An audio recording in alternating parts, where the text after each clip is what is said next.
we see not only in the U.S. market but also globally, a tendency to micro learnings, performance support, and sometimes the LMS seems to be not so deeply used by the company. So, are we stuck on formal learning, or we are seeing a movement to add functions to cover the whole 70-20-10 model and include micro learnings as well in our usage and by the professionals of our markets?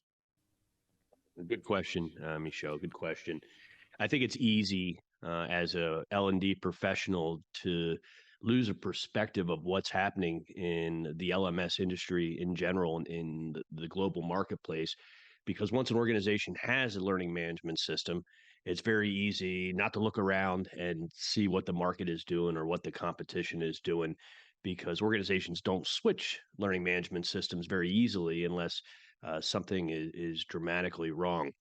And I say that because learning management systems over the last 10 years, since the evolution of the cloud, have really evolved. So I've been directly involved in learning management systems for almost 30 years now as a professional.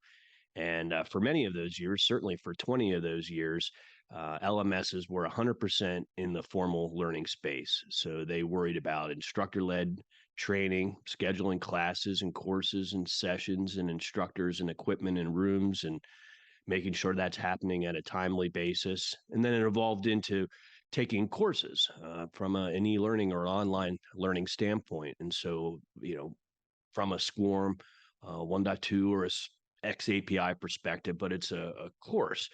But what's happened in the last 10 years is there's really been a revolution or an evolution from courses to resources, of LMSs really having to do both.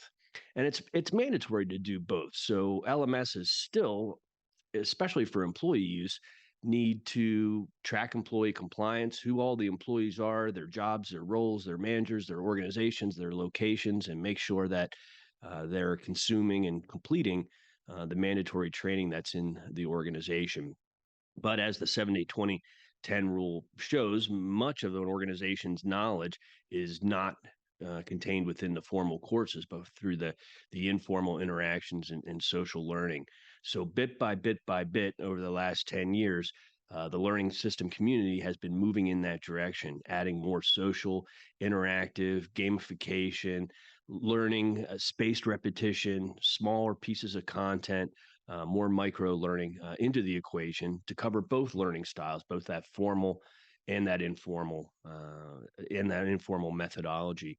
And with over 1,000 learning systems in the market, as you described, there's a lot of innovation and diversity and differentiation between those solutions on the level and importance they apply towards the more informal.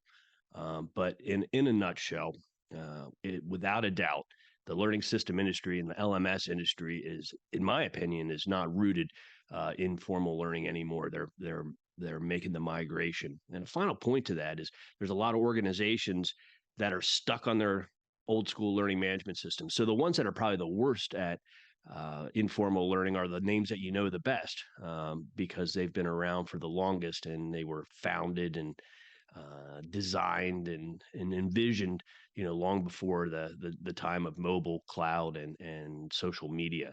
And so those organizations tend to be lagging behind the industry. But the other 995 solutions out there, I think, have a much clearer perspective on the holistic approach that needs to be taken to learning in an organization.